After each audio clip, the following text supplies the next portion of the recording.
ထိုင်းစာကခက်လားထိုင်းစာကလွယ်လားလူပိန်းအောင်နောက်နဲ့စဉ်းစားကြည့်မယ်ထိုင်းစာအကယ်၍ခက်နေတယ်ဆိုလို့ရှိရင်ထိုင်းစာတတ်တဲ့လူတယောက်မှမရှိတော့နော်ထိုင်းစာကအရန်လွယ်နေတယ်ဆိုလို့ရှိရင်လေလူတိုင်းထိုင်းစကားပြောတတ်နေပြီလေထိုင်းစာကလွယ်လည်းမလွယ်ဘူးခက်လည်းမခက်ဘူးနော်အဲ့ဒါကြောင့်မို့လို့ထိုင်းစာကို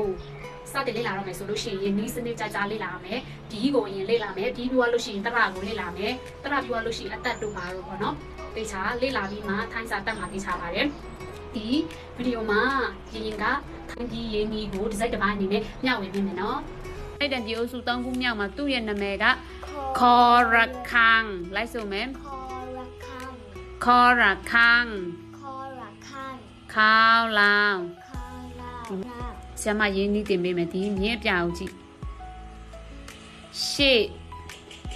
ပြီးတော့ကာကြီးပုံစံဆွဲမယ်ပြီးရင်ခဏရက်မယ်နော်ကြည့်မယ်နော်ရက်ပြီးတော့အောက်ဆင်းမယ်ဆင်းပြီးခဏရက်မယ်ပြီးလို့ရှိရင် V ပုံစံသွားမယ်ပြီးရှင်ရှော့စီးတယ်လေကစားကွင်းမှာရှော့စီးရတယ်ပြီးလို့ရှိရင်အပေါ်ပြန်တက်တယ်ခေါ်ရခါရှေ့ကာကြီးပုံစံဆွဲ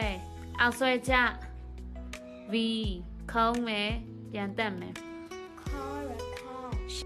အရင်အခု share လုပ်ပေးတဲ့ time ဒီရင်းကြီးကိုစမ်းတက်တယ်ဆိုလို့ရှိရင်အရင်အကောက်ကို follow ခဲ့ပါ